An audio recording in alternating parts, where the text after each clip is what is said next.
Hi friends, welcome to யாஷிகர். Pandian Stores upcoming shooting ஸ்பாட்லேருந்து ஒரு குட்டி வீடியோ வந்து ஷேர் பண்ணியிருந்தாங்க. அதுலேருந்து ஸ்க்ரீன்ஷாட் மட்டும் எடுத்து ஷேர் பண்ணியிருக்கேன். இன்றைக்கி எபிசோட் பார்த்தீங்கன்னா, ஜெனி கோவிலுக்கு வந்துடுறாங்க. பாக்கியாவையும் கோவிலுக்கு வந்துடுறாங்க.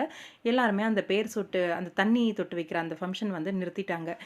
நிறுத்திட்டு குழந்தைய வந்து ஜெனிக்கிட்ட கொடுத்து கிளம்பு ஜெனி அப்படின்னு சொல்லி பாக்கியா வந்து அனுப்பி விட்டுடுறாங்க. ஃபுல்லாக இன்றைக்கி ஓவரால் பாக்கியலட்சுமி ஃபேமிலியை மட்டுமே காமிச்சா மாதிரி இருந்துச்சு. எண்டில் தான் கொஞ்சமாக பாண்டியன் ஸ்டோர்ஸ் ஃபேமிலியை காமிச்சிருந்தாங்க.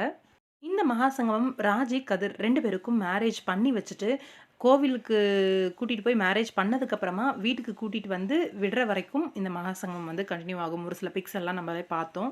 இப்ப பாக்கியா வந்து அவங்க 2 பேரும் சண்டை போடுறத பார்த்தாங்க.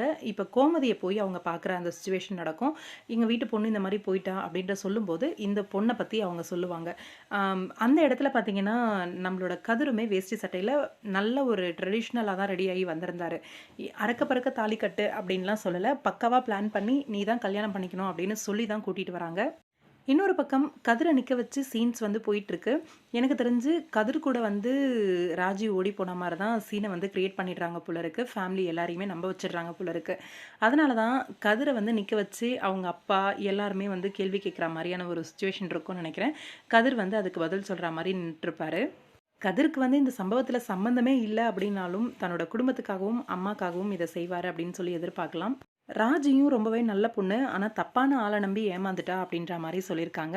இப்ப ராஜியோட அப்பா வந்து தற்கொலை பண்ணிக்கிறதுக்காக போறாரு. கண்டிப்பா காப்பாத்திருவாங்க எல்லாருமே சேர்ந்து.